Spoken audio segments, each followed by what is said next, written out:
สวัสดีเพื่อนๆค่ะได้รับของส่งมาจากทางไกลจาก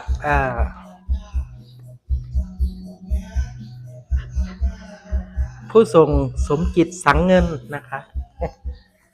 เป็นสาวการ์ดเนาะที่คุณพี่ลุงมิตรส่งมาให้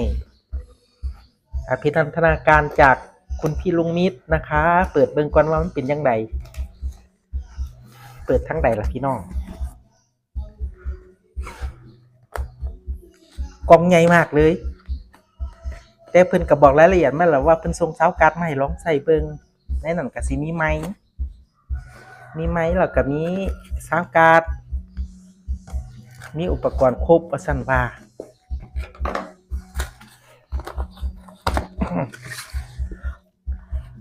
หลังจากที่คุณยายเสียไปกะพี่น้องได้รู้สึกเงาๆหน่อยนึงเนาะไปเอาบวชหน้าไฟหลวงพ่อว่าคือจังเหมือนเมซี่ศึกใหม่แถวว่าซั่นหลังจากที่เก็บของเก็บหยังเสร็จกะ ยังบ่ทันได้เข้าที่ดีเท่าใดดอกพี่น้องก็ว่าสิขึ้นไปร้องเล่นเต้นรำนำหมู่นำพวกคือเก่าแต่ว่าก็เป็นไข้เปลี่ยนฤดูเก็บของบ่ทันได้แล้วดีบ่ทันได้เข้าที่ดีบ้านก็บ่ทันได้ทำความสะอาดดีบัดนี้มาไข้ก่อนก็เลยบ่ได้เก็บอีกว่าก็บ่ได้ทำความสะอาดต่อเป็นมา3มื้อ4มื้อแล้วจ้ะนี่ก็ได้กินยาพารากับยาแก้แพ้เนาะมื้อแรกนั่นไปตากไปให้น้ำต้นไม้แล้วก็ตากแดดชั่วสิเสร็จก็เที่ยงแดดก็ร้อนจัดพอกลับมาบ้านมาอาบน้ำอาบท่าเสร็จปุ๊บบัดนี้ก็รู้สึกปวดตาปวดหยังขึ้นมาทันทีเลยแล้วก็น้ำตาไหลจามกลางกลางคืนมานะโอ้แสบคอแสบหยังเห็นผลทันตาเห็นว่าซั่นเถอะไป ก็กินยาพารากับยาแก้แพ้มาตั้งแต่มื้อนั้นมื้อนี้ก็อาการดีขึ้นจ้ะพี่น้องมาเบิ่งสิ่งที่ไอ้มิตรส่งมาให้เนาะห่อมาอย่างดีแล้วก็สิมีซาวการ์ดไก่ไปบ่คะ KFXC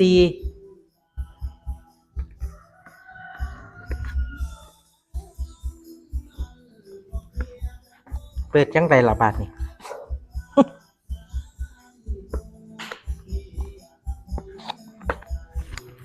อ๋อเปิดอยู่นี่ในนี่ก็สิมีสายมีแจ็คต่างๆอยู่ไกลน้อยนึงเนาะมาแล้ว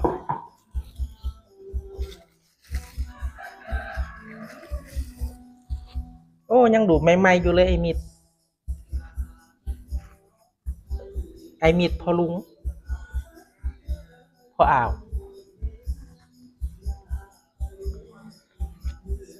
นี่ช่องเสียบไม้ไดนามิกหรือว่าเครื่องดนตรี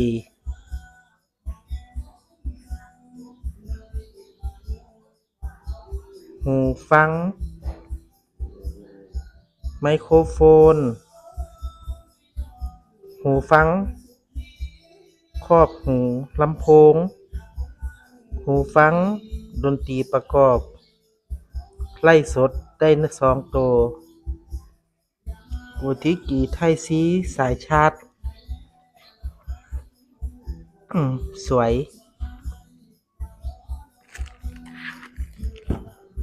ส่วนอันนี้อีกอันนึงนะครับเป็นขาตั้งไม้ เป็นโอ้ยโบแมน โอ้ยโทษทีจ้ะพี่น้องเป็นขาตั้งมือถือพร้อมกับอันตัวจับมือถือเนาะคือสิมินขันใส่จังซี่ละบาดนี้ใส่เป็นบ่ล่ะโอ้เพิ่นให้ตั้งขึ้น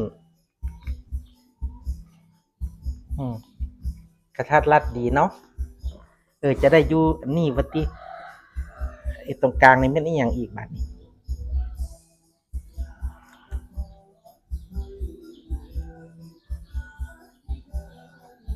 ตรงกลางเฮ็ดหยังได้ หึตัวกลางเฮ็ดหยังบ่ได้ติอ๋ออันนี้เอียงซื่อๆ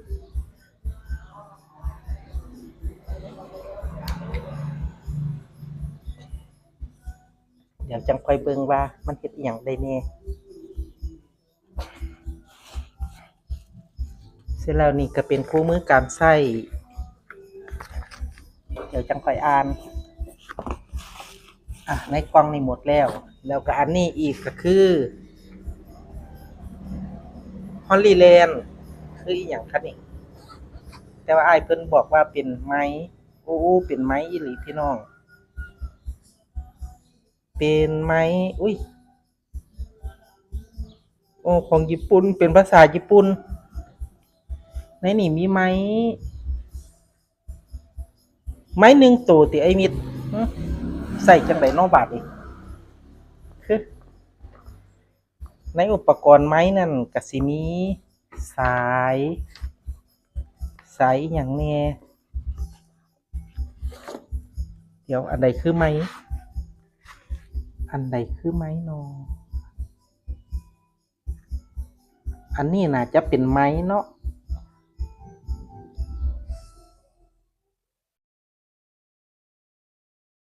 อืมอืมนี้เป็นไม้เสร็จแล้วพวกนี้ก็มีสายคือสิแม่นสายชาร์จ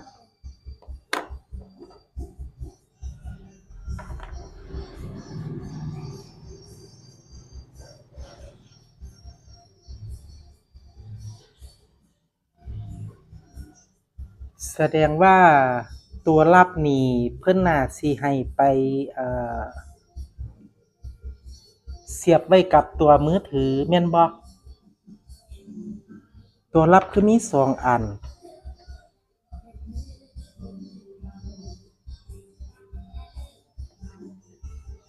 เดี๋ยวดูรูแจ็ครูสายแจ็คสิบ่คือกันติโอ๊ยตายก็แล้วบ่เห็นรูสายนี่คือมี2เส้นไอ้มีดสายรูทั้งหลายๆนี่น่าสิเสียบมือถือเพราะว่าเป็นตัวเครื่องรับแม่นบ่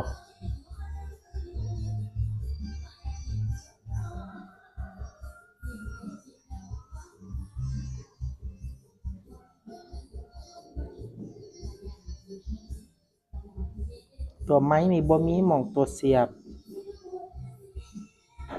น่าสิเป็นสายสำรองเนาะสายนี่กับสายที่เสียบอยู่นี่น่าจะเป็นสายอันเดียวกันแต่ว่าเป็นเขาน่าสิให้สำรองมา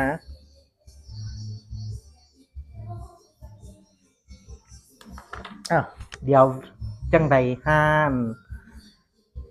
หายไข้ดีแล้วเดี๋ยวสิลองใส่เบิ่งคันหามีปัญหาอิหยังสงสัยจังใดเดี๋ยวสิถามไอ้มิตรเด้อขอบคุณหลายๆจ้าที่อนุเคราะห์แม่ซีสิกไมโออ่ะเว้าหลายบ่ได้พี่น้องคันคอขอจบคลิปไว้ส่ำนี้ก่อนเนาะเดี๋ยวให้ผมยาวก่อนดอกคือจังใดจังสิออกไปไล่น้ำหมู่ตอนนี้หัวโล้นจังสิอยากอายหมู่เว้ยบ่สวยน่ะย้านผู้บ่าวบ่มักแหมจ้า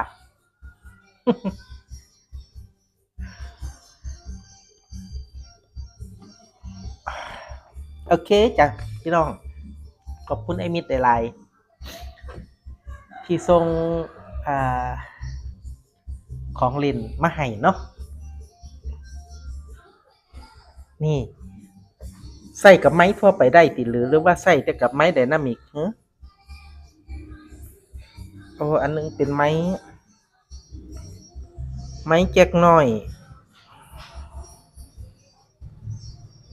ไม้แจ็คน้อยแววบ่มีจักอัน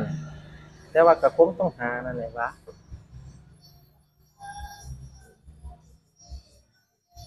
โอเคบ่แม่นปัญหาใหญ่เนาะก็ขอบคุณไอ้มิตรอีกครั้งหนึ่งแล้วกันนะคะก่อนจบคลิปเนาะเดี๋ยวแววจะลองศึกษาแล้วก็ทดสอบเบิ่งเดี๋ยวมีปัญหาอิหยังจังได๋ก็สิ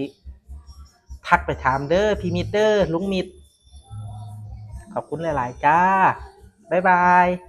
ฝากกดไลค์กดติดตาม ให้แน่ด้วยจ้า บ๊ายบาย